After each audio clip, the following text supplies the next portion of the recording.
afternoon, good afternoon, good afternoon. Thank you for joining me on another episode of Ask Sharifah Videocast. I am your host, Sharifah Hardie, and I have an incredible show for you today. And I'm going to go ahead and ask you what I always ask you, and that is to go out and be an evangelist for Ask Sharifah Videocast. There's someone in your network, someone in your neighborhood who does not want to miss this show, and they won't be able to see it unless you go ahead and share it with them. So as always, friends don't let friends miss out on Ask Sharifah Videocast. So while you're sharing the show, I'm going to go ahead and introduce our guest. He is a comedy legend. He's an actor. He's a producer. He's a director. He's an entrepreneur and so much more. Mr. Brian Hooks. Brian is best known for the show Eve, Phat Beach, Austin Powers, The Spy Who Shagged Me, and 3 Strikes, among others. And he launched his own company, Left of Bang Entertainment. So we're going to talk about that today. Good afternoon, Brian. How are you?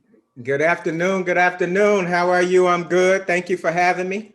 Of course, I'm excited to catch up with you to see what you have going on. One of the questions I always ask my guests, I read your bio, but tell us, who are you? What do you do? And what are you passionate about? So my name is Brian Hooks. I'm an actor, filmmaker, and also a Rotarian. I've been saying that recently because that's a very important part of who I am and who I've become. Born and raised in Bakersfield, California, made the trek out here for college to teach mathematics. And once I got here, found out I was in the epicenter of entertainment and all my tomfoolery I've been doing for years in Bakersfield when no one could hear me. I started doing it in Los Angeles and people heard me. And so here we are today. I want to talk about this teach math. Okay, so you were actually a math teacher? Mm-hmm.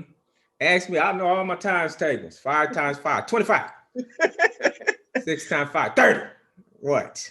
You are good, but that's exciting to me because I love entertainment. I love talk shows, but most people don't know I went to college to be an accountant. Oh, really? That's crazy. Okay.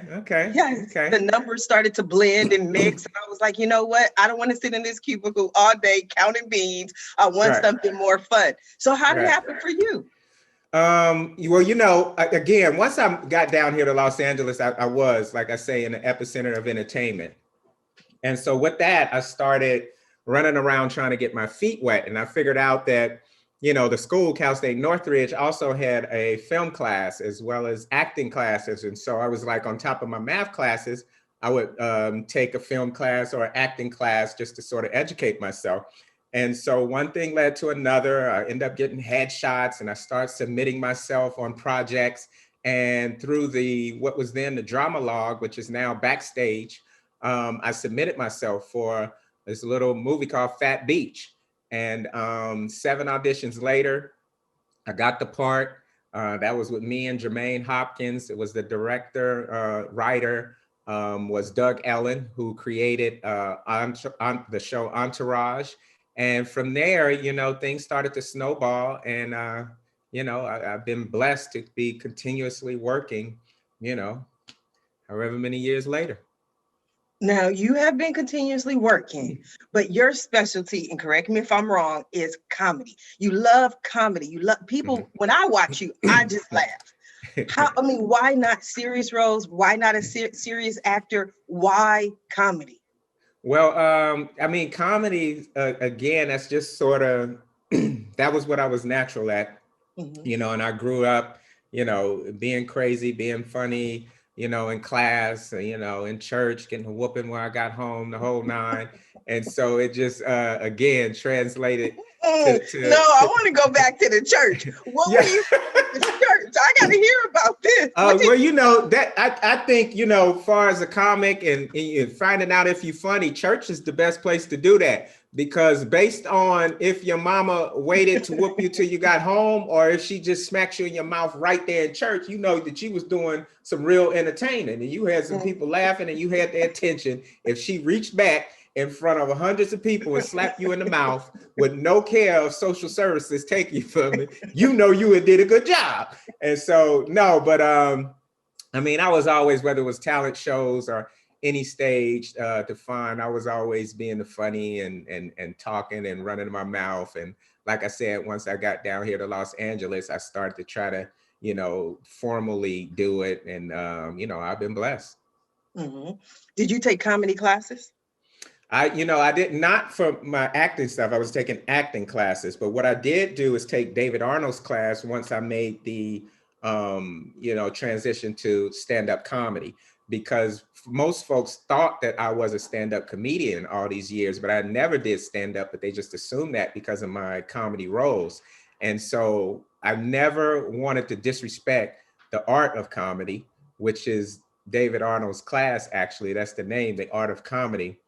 And so I went because he's an amazing teacher as well as comic, and sort of got the basis and the foundation of stand-up comedy before I just stepped out on my name, just because they was like, yo, he's on the E show, he's in Phat Beach, he's in 3 Strikes, let's get him to do stand-up. But I never wanted to disrespect the art, and I didn't. So I figured out what I was supposed to be doing on that stage, went out for over a year, worked out my material in different clubs around town. And then I took it out, you know, to the improvs and the funny bones across country, my reintroduction tour, which was stopped short by the pandemic, but we're going to be picking back up, and maybe 9-12 months from now have a, you know, my special. So you have a comedy special in the works. 1000%. Yep. Okay. Are you going to be performing in the Long Beach, LA area? I will definitely be performing and working out in the Long Beach, LA area. I do not know yet where I will shoot the special, but I would definitely be in Los Angeles and Long Beach, you know, performing and doing my thing. Okay, because I have to come check you out. I have to see if you're really funny. Yeah. Yeah.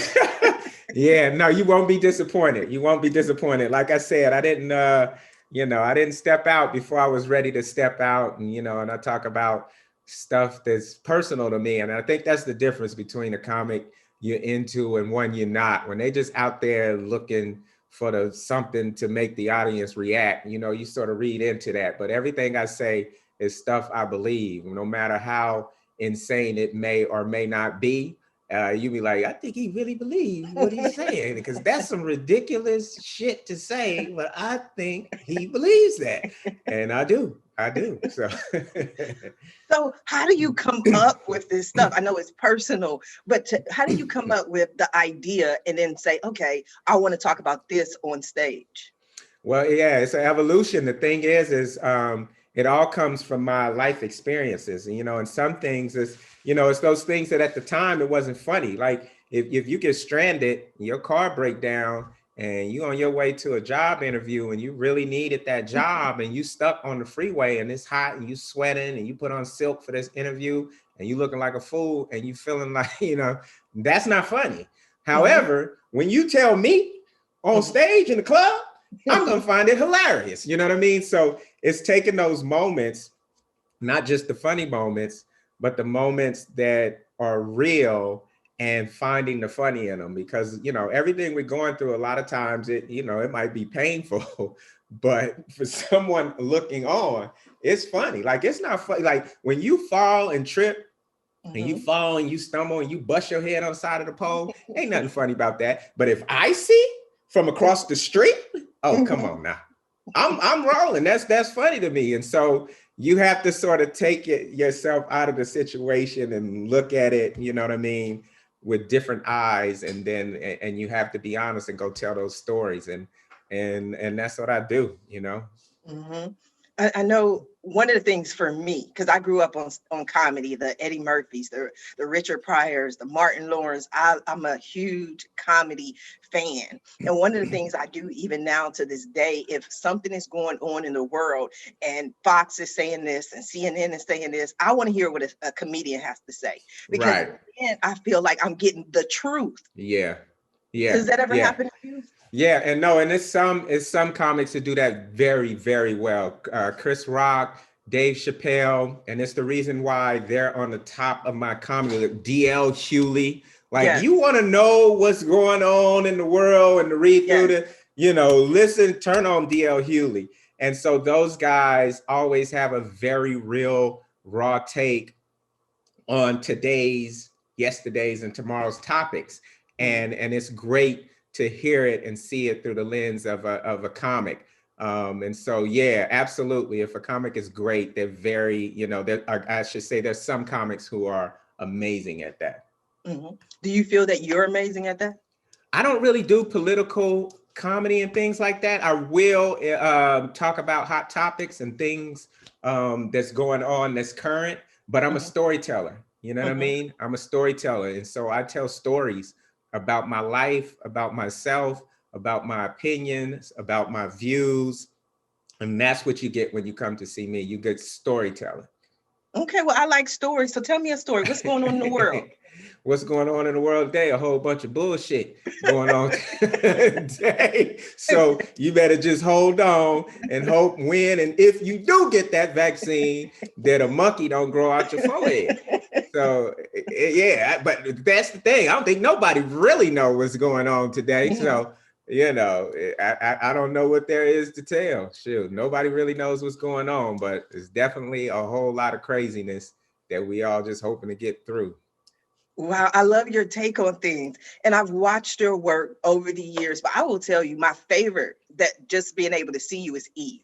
Like, I love Eve, but I also felt that you showed more of your personality. You showed more of your range on Eve than the other ones that I've seen. I really love Three Strikes, but I felt like this was more well-rounded. Do you feel like you showed more of your acting chops and more of your abilities on Eve? Yeah, and there's a, you know, very natural reason for that. You know, we did what, 66 episodes ultimately of the show. And so with Wow. that, yeah, you're gonna get every episode is a different story, a different situation, a different emotion. So you get to see that, you know what I mean? You get to see that journey. And so with that, you know, if an actor is good, you're gonna see those different levels. And that was the beauty of being on a show like that. Not only did we have an amazing cast who were like family and friends and close to this day, just being able to come every week and, like you're saying, having a new, lating these new emotions and this new dialogue and these new scenes and these things that's happened. It was definitely a highlight for me and a great time. But I would say that, but you know, it's because of, you know, it was just so much material over those 3 or 4 years that we had to work with, that, you know, organically you're going to get to show a lot more range. Yes. So when you look at it personally over 3 or 4 years, do you feel that you were the same person, the same actor, the same, having the same abilities at the end as when you started? Or what are some of the changes that you noticed in yourself? I think I did grow, you know, and again, up until that point, I done, I think, mostly films other than guest starring roles. So with a film, you're locked into one person, and then that movie happens, and you know, and so you don't do films. Like with TV, it's every week. So again, with that, you have so much different material, and if a show is good, that every character has an arc of where they start and where they finish and how they evolve. And our show was good. Meg Deloach, and we had some other amazing writers who did a great job of capturing that. And so Nick Delaney, my character, was just that. And he had an arc, and he just went through all these, you know, levels for, I think he was just really young and raw to where, you know, it was coming to where he was moving towards that, you know, being more settled, you know what I mean, before the show ended. But I think I did grow a lot, and it was because being able to exercise different material, different moments every single week for 66 episodes. You know what I mean? So yeah, I think it's definitely evolution, and I learned so much being on that show, not only with acting but behind the camera. So I got a lot of jewels from being on that show. Very blessed to have been a part of it. So after you finished that project, did that want to make you go behind the camera and focus more on production and directing? Well, I already done, you know, a lot of independent stuff before then. And I always tell my buddy Barry Bowles and I, when we were still at Cal State Northridge in school together, he was in film school. I was in, you know, secondary education to teach. and he approached me, and we made this small $13,000 film called Q.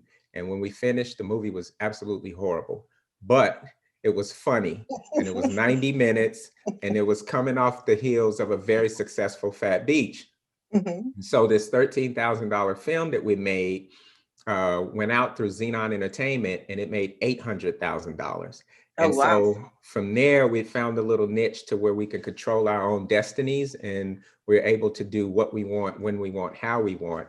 And even more so, I had no idea of the foundation that was being laid, because I was learning so much as I was making these films, having to figure out how to make them on a budget, until I am where I'm today. And now I have all the tools and knowledge, the skill to sort of call my own shots and do what I want, how I want, when I want. So it's been a real blessing. But I say that to say, so I already sort of stumbled onto this independent path that's been my foundation. And I had a number of films that had been really successful. Probably the most would be Nothing to Lose, which was a romantic comedy I remember that we that. shot out in Virginia. And it was $100,000 we made that film for, and it made over $4 million, and sort Oh, of wow. changed the whole game of how people looked at, making films to go straight to DVD. And so with that, once I was on the Eve show, I'd had that foundation behind me. TV is very different, Mhm. but the same in a lot of aspects. So it was all new knowledge I was getting from that television side, but I was definitely paying attention to things around me, because I'm a filmmaker. So it wasn't just show up and do my lines. I was paying attention to sort of how things move, and how I can incorporate that into what I do with my independent films. Wow. So it wasn't just showing up and do your lines. So over those 66 episodes, did you receive more freedom? Did you maybe get to improv more, or show a little bit more of your creativity, maybe direct an episode? Absolutely not. It's like, no. Absolutely not. No, because see, TV is very different from film. With film, it's the director and the producer, and they sort of, these are the lines, but give us something. With TV, they're concerned with what people think in middle America, down south, up north, back east, and they got to sell these Charmin commercials going to be running in the middle of it, and they don't want to be attached to. So it's very controlled, very contained. So your creativity has to be within the outline of the words you're given. You know what I Mhm. mean? Which is not a bad thing. You're like, this is, and we had great writers. And so it's like, here's the material. So now you go and create and bring this to light in the best way within the parameters of what we dialed up. Mhm. But it's a very particular, every word, that you say on the show, because you have, not only the writers who, we've been in there for 2 days, 12 hours a day, this funny. So if nobody laughs, it's because you're not saying it right. You know what I mean? You're And right.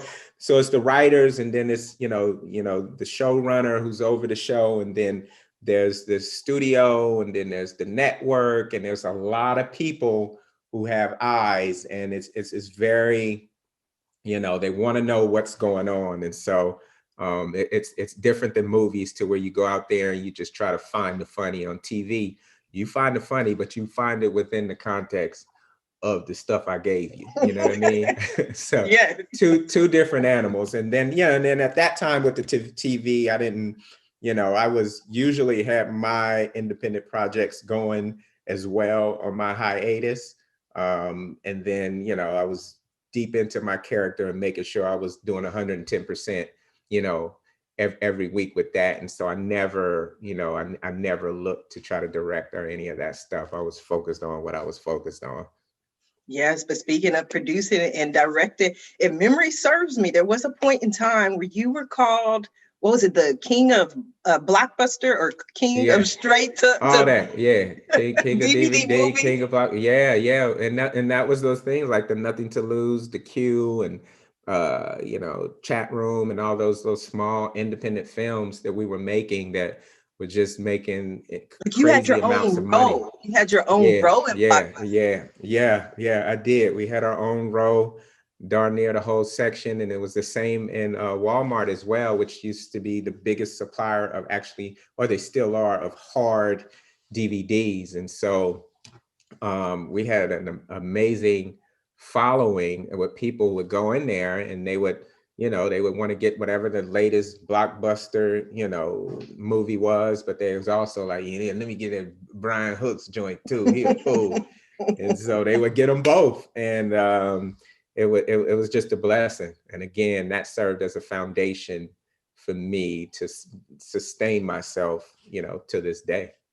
Yes, but see, I love the fact that you're a comedian, director, producer, but I love entrepreneurs. That's my Mm-hmm. passion. People who can Mm-hmm. take something and turn it into business and actually work for yourself. And that's one of the things that you've been doing, producing these projects. Are you in production now? What are you working on? I just finished a movie called Adam and Eve. I'm in post-production, and that's a straight drama, and it's a far away from what folks are usually used to seeing me, the comedy and doing the funny. But this is a straight drama, a love story about these two people who fall in love, but they both have questionable pasts, and around the time they're ready to, move forward, their past start to creep up and prevent them from moving on and living happily ever after. So it's a straight drama. And I think people are really going to enjoy it. They're going to be surprised to see me in that light, but I think they're going to love it the same. And so that's what I'm finishing up now, getting ready, set up to do the next film. Bentley Evans and myself, we co-wrote a sitcom for myself together that I'll be starring in. So we're going to be doing that this year as well. And then also my new company, Left to Bang Entertainment, which is what I'm most excited about that is happening now. I definitely want to talk about Left to Bang, but before we go there, I want to go back to the Adam and Eve and this drama. Mm-hmm. Why drama, Brian? Why switch up? It's not a switch. It's just the ability to, like I said, be able to do what you want, when you want, how you want. You know what I mean? And that's something that, if you don't have that independent background, then you are at the mercy of doing, what they want you to do. And so drama, I did Beloved when I played young Paul D, young Danny Glover in there. And so drama is actually something I do just as well as comedy, if not better. And so this was a story, because I want to start, sharing different things with my audience that I think they're gonna love and want to see. And so, this story came out of me, and now it's, it's about to come to the screen. But it's it came out pretty hot. I think people are going to enjoy it. I can't wait to see it. But do you find that people always expect you to be funny or to say something funny or act silly in the Yeah, most serious situations? yeah. I think when people have laughed with me for so many years, that when they see me, they're just ready to laugh. You know what I mean? They just come up like, hey. I'm like, bro, we had a funeral. He's like, you know what I mean? Like, it doesn't matter where we at. They're ready to laugh. And it's because, and I get it, you know what I mean? It's been a lot of comedy over the years. So they're thinking of a scene or a moment in their mind, in their head that made them laugh. And so, but it's all good. But they do expect the funny. I think that's interesting. Let's talk about Left of Bang. What is Mhm. Left of Bang Entertainment? Left to Bang Entertainment is a company I started, and it was me coming to a crossroads in my life and trying to figure out, what else, what more is there, and wanting to give back, because I just feel like you can't go through life just trying to see how much stuff you can get for yourself. At some point, you have to pay forward what you've been blessed with, however little or big amounts you've been blessed for. And that's what Left to Bang Entertainment is. And what we do is we extend the olive branch from the inner city onto the Hollywood movie sets and allow these youth to take part in the magic of Hollywood filmmaking. And the idea is to give them another option, because often these kids are forced to choose between bad and worse. And we want to be that other option. And the bang in our name stands for that moment in a child's life where they decide to pick up a gun, commit a violent act, anything that puts them on the wrong side of the law. We want to intercept them before that moment. And we want to get them left to bang and keep them left to bang. The number one reason that these kids join gangs is because they're looking for a sense of belonging. They're looking for a sense of family. And that's a natural human instinct that every human being needs to thrive and stay alive. It's not unique to these kids. And these kids are going to seek that out, even if it's with a gang, you know? And so we want to provide and be that option for them. And we want to be their filmmaking family, because given the option to choose between shooting a gun and shooting movies, these youth would choose movies every time. Was there a personal reason, as far as someone you knew who was in a gang, or were you in a gang? Why gangs? It's not necessarily a gang, but it's just, you know, people are born into unbalanced situation. So I'm a Rotarian at the Santa Monica Rotary, and our motto and mission, our statement is service above self.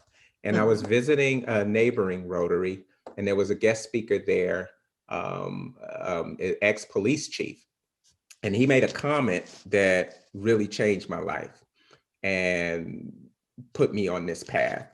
He said that they are able to predict with certainty that a child at the age of 3 will end up in jail or prison. Mm-hmm. And so when he said that, I'm confused, and I'm thinking, you know, there has to be more to that statement, because that would be a heartbreaking reality. But there wasn't more. The statement was true. And he went on to give us the reasoning as to how they're able to predict this. And what he said was that they're able to predict this of a 3-year-old child because of the geographical area that they're born and raised in, the number of gangs they have to walk by to get to and from school, and whether or not their parents were in jail or prison before. And so this 3-year-old child who doesn't know what life is, doesn't possess an ounce of ill will in their body, because of the geographical area that they're born and raised in, the arc of their life is limited to death or prison. And so I had to ask myself, you know, if I had the ability to save or change this 3-year-old kid's life, would I? And the answer is yes, I would, every time. And so that's what Left the Bang is. It's my mission and my piece of making sure that I support these youth who are born into these situations, because without programs like Left the Bang intercepting them and showing them that there's more out there, the arc of their life ends with death or prison. And that didn't sit well with me at all. And so I've just been dedicated to pinching off 10% of my life to make sure that I have time to serve these youth. And the goal is, I hope that everybody starts to figure out ways to give back and push the world forward in whatever field they do and whatever they're passionate about. But, you know, we have to do something. And I'm certainly going to make sure that I do my part. Wow, that's remarkable. But how did you actually decide what you wanted to do, and what was that process like for you? I know so often when we hear stories of children suffering and children going hungry and children dealing with poverty and gang violence, we feel like, I have to do something. You know, my life is great, it's wonderful, I have to make a difference. How did you discover the exact difference that you wanted to make and how you were going to go about it? I think it was, you know, it sort of came organically to me. And I did a lot of soul searching. I had some amazing mentors, George Anton and Willie Hooks. I joined the Santa Monica Rotary, and I got to see people serve at the highest level. And it really, all these pieces sort of helped in pulling together what I wanted to do. Now, I was going to school to be a teacher, so youth have always been, you know, in the front of my mind. that's what I decided I wanted to do with my life before acting and entertainment and comedy called. And so as I began searching for, what can I do to impact the world, it was sort of a very organic marriage for me to take my God-given gift of filmmaking and my love for youth and kids and teaching and marry the two. And that's what Left the Bang is. Like, we're teaching these youth filmmaking and allowing them to make real films, and also offering mentorship. So it was sort of my passion, what's been in my heart, teaching, and also my gift of filmmaking that, I do very well. And so, why did I choose that? I think it chose me. You know what I mean? I was just sort of open to the idea of how can I serve?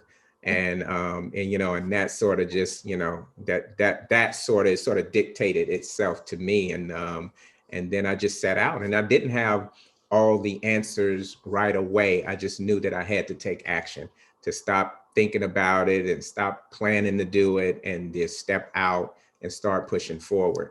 And since then, I've created the virtual film school, which, came from the kids not being able to be on set. I didn't want to leave them hanging. I didn't want to think I was one of those guys that came and said all this cool stuff and then they didn't hear from me anymore. So we decided to take it online. And now we have this film school, this Left the Bang film school, where the kids can come and they can learn filmmaking for free. And they got to meet some of my, friends and celebrities, stop by to say what's up to them. And that really moved them. Anthony Anderson from Black just came and said what's up to him. Craig Robinson from The Office and all those other movies. Faison Love stopped by to talk to him. JB Smoove stopped by to talk to him. Tabitha Brown stopped by to talk to him. Vivica Fox stopped by to talk to him. And the list goes on and on. And one of the things that, because we had a number of kids from the Fresno Unified, Central California, and the teachers or the counselor on there said they have not seen this level of engagement since they started remote learning. And for me, that lets me know that I'm doing the right thing. And so, I felt it would be great. I felt it would be beneficial, but you begin to see the results, and then you just lean into that. And so that's where we at, and trying to keep that going, and even starting the Kickstarter tomorrow to continue, continue going and growing the mission and being able to support these youth. Let's talk about the Kickstarter. So what is the Kickstarter? It's an extension of everything that I've been doing, and I didn't want to leave these youth's future and my mission at the hands of, hey, a studio saying, hey, do you want to do movies, to where I use these kids, because I didn't really think, they're about business. So that I didn't really think that they get it. And so what I've committed to is, everything I do in entertainment, my production company, it will be entertainment with a positive social impact. It has to move the world forward, you know what I mean, when we work. And so, with the school running, and I wanted these kids to continue and be able to make the next film. So I decided to take it straight to the people who would resonate with the message and who care and got the idea and the mission. And so this Kickstarter will fund these kids being part of the next movie. And so they'll get to make a movie with me from start to finish, pre-production, production, post-production. They'll get to name the movie. They'll have their names in the credits of the movie, and ultimately be watching it on Netflix or some other platform and see the, labors of all their, great work come to fruition. And they're excited about that. And I'm excited about that as well. And, I just want to, again, be able to continue serving them. I love that. So with the Kickstarter, you'll be able to raise the money and the funds to be able to actually produce the projects that the kids work on. Yes, and then allow them to be a part of it, that process. Yeah. So it's exciting. They're excited. I'm excited, and excited for the Kickstarter to start tomorrow and get moving. So is it going to be linked to your website? Can people search on Kickstarter? Yeah, the Kickstarter Left a Bang Entertainment on Facebook, Instagram, on my social media, The Brian Hooks, and you can or the website leftabangentertainment.com. You can visit any of those places and you'll see a link to click, and you can read about all the details of the project and the youth and all that good stuff. So I'm pretty excited about it. Okay, so you can read about it, but you can also go and make your contribution. Absolutely. You can go and the literature is there, so you know exactly what you're contributing to. And again, and if it's set up to, if you have $5, you literally be $5 you put towards pushing the world forward and actually impacting inner city youth's life. Wow, I'm impressed. I love that. I want to go back to the virtual online courses for a minute. Is it actually a program, a set amount of weeks that they go to this class? How does the virtual online class work?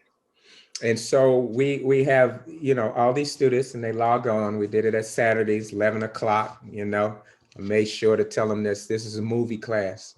Bring your popcorn. Don't come in here, excuse me, without no popcorn, right? Yes. And so they was like, what? And so by week 2, 3, everybody had their popcorn, they jujubes, they licorice, and we just had a good time. And they were all loving the material because I was teaching them not how to make a film that's contingent upon someone telling them to make a film, but how to make a film themselves for little to no money that could be in festivals and go out to the outlets and they can monetize off of. So they were all into that. And the class was fun and I had fun. And then again, they never knew who was coming. So for instance, one of the guys' backdrop, one of the kids' backdrop was The Office. So when Craig Robinson popped up on the screen, he was just like, no way. You know what I mean? Right, passed out. And another one of the girls, she's big on improv class, so on and so forth. So JB Smooth from Curb Your Enthusiasm, a show that's completely improv, pops up, and it's just like, no way. And so this was the experience that these youth got, and we're about to start another session, I think on the 10th of April. And so any youth out there or any of you guys who have kids who are in high school who would be interested, it costs nothing for the youth. They can just come and get the jewels. Well, what about if you want to volunteer? Because I'm a little too old for the program, but I can help teach the kids how to do something, how to eat their popcorn, how to do something. Like, what about us old people? What about us old people? Yes. I can always use the help. Again, this is something that I'm doing all on my own, which is hence why we're doing the Kickstarter, because I want to be able to scale this to where ultimately there's thousands of kids, across the country and in Europe and everywhere else who can log on and just be a part of this community of cool, positive people, learn filmmaking and meet, cool celebrities. So I'm always going to need help. So I would appreciate, any contributions of help, physically, as well as through the Kickstarter, but physically as well. So, just let me know. It's a lot of work. It's a lot of work. I can imagine. So I'm a volunteer. To do on your own. Okay. I'm a volunteer through the production company, Busy Girl Productions. We're going to help you create some projects. And I got my first project, Brian. You want to hear it? Yes. Okay. They going to write the movie for you. They going to put it all together. But this is it. It's Brian Hooks at the Rotary Club. Because I just see that as funny. For some odd reason, I just sitting there, like just doing it the way everyone else does. And I see everyone looking at you like, why is that man in here? You know what I mean? Like, do you ever get that look at I know you do, Brian. I know it's not me. Yeah, the thing is, the Rotary generally was, it was a bunch of old white men, women couldn't even be part of it ultimately. And, of course, it's 2021 one now and things have evolved, but it's still, that's not really something known to us in our communities. You know what I mean? The Rotary people don't know what that is. And so, and they're just basically they're an organization that just does humanitarian work, and they look for people and communities to help, and they do that, and they just give without expecting anything back. And so that's who they are. But yeah, it's not, there's no young Black brothers in there, you know what I mean? Like, I think it might be one other Black brother. I know it's not just me. They don't come up to you and be like, "You lost, young man." Yeah, but you got to think the type of person who, is over in Ladera Heights and Baldwin Hills painting walls is a different type of individual, you know what I mean? So right. when you got, older white men and women, painting in, Black inner city neighborhoods, then that's a different mentality. And the thing what it is people think like, oh, well, it's a bunch of rich people who whatever. And that's not the case. You have some people there who, they have a solid job, but they don't really have extra money or time to be doing all this, but they have made it a priority. I want to give. So they made the sacrifices they need to make so that they're able to do this, even though they're not rich or wealthy or whatever. And then on the flip side, you may have some very wealthy Rotarians, and you got to think like every week they're there in the meetings discussing how they can push the world forward. And these are people that could be on any island every week being fed grapes by the locals, but they've chosen to be here. So it's a different type of mindset to say, yo, no, I want to pay it forward. And so with that, they welcome him. They like, yo, we've been waiting for you. You know what I mean? And so they've been amazing, and they've taught me so much. And so, yeah, but it's definitely a movie in there. It is. I'm telling you, you can go ahead and do it. Feel free. You and the kids can do it. But I'm telling you, there is a movie in there. Yeah. You have so much going on. You're in production. You're working with the kids. You have an appearance. You'll be at Belindas Crab and go on. Yes. 11. Let's talk about that. I'm ready to eat. You know what I mean? I'm trying to wait until then to go there to get something to eat, but I don't know if I'm going to make it until then. We need to push that up because I can't wait to get to the Crab and Go and taste that food. I heard it's amazing. Belinda is like family for me. I think the world of her, and we are also partners as well. So I'm excited about us, doing an opening of the restaurant. Yes, you got to be like me. You got to push it forward in creative ways. So what I did was, first of all, we had Belinda's Crab and Go when we shot a new show. I know. Yeah. Girl Productions. I was ordering all. I want some ceviche, Belinda. Like, I had my own little section. And then I turned 45 on the 31st of March. So I'm having this birthday party. So I was like, Belinda, I need a cater. Yeah, so Belinda is an amazing woman with an amazing story, with an amazing heart, and I'm proud to call her a friend and work alongside of her. Yes, she is definitely amazing. I have enjoyed speaking with you, Ryan. I'm getting ready to close the show, but I did forget. I promised my friends I would ask you this question. Can you teach me how to be funny? Can I teach you how to be funny? You can't teach funny. Because if when you try to do funny and you're not funny, it's called corny. Like that's the definition of corny. Like when somebody be like, yo, he corny. That's somebody who's not funny trying to be funny. You know what I mean? Like that's what corny means. You know what I mean? So I think teaching funny now, I can teach you how to write a joke. You know what I mean? Okay. And you could go up there, you could say that. But I think if you go into comedy clubs, specifically in LA, you'll see some people who are amazing writers at writing a joke, but they're not funny. So, and sometimes they write for other people. So they'll go up there and say some things that they wrote, and you'd be like, man, you know what I mean? But you give that same joke to a different comedian, and you be like, oh, you know what I mean? So you know, I could teach you how to write a joke, but I don't think you can't teach funny. Like, you know, when you're not funny and you I'm try to be funny though. funny, I'm funny. but then you funny. You don't need to be taught.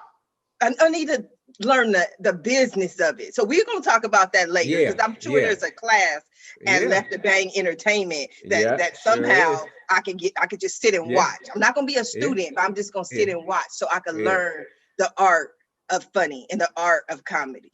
All good. All good.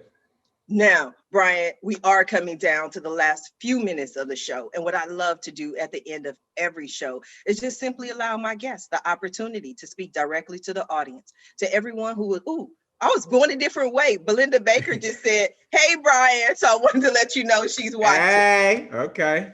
Yes. So speak directly to the audience. Let everyone know what you want them to take away from your appearance here today. I just want to say what's up. I love reaching out. I love speaking to people. We've been in some crazy times this past year or so. So, you know, this form of conversation has moved up in the chain of conversation and sort of taken the place to a degree for in person. So I just want to say for anybody who ever supported me, and if you're listening now and you appreciate my work, I appreciate it even more than that.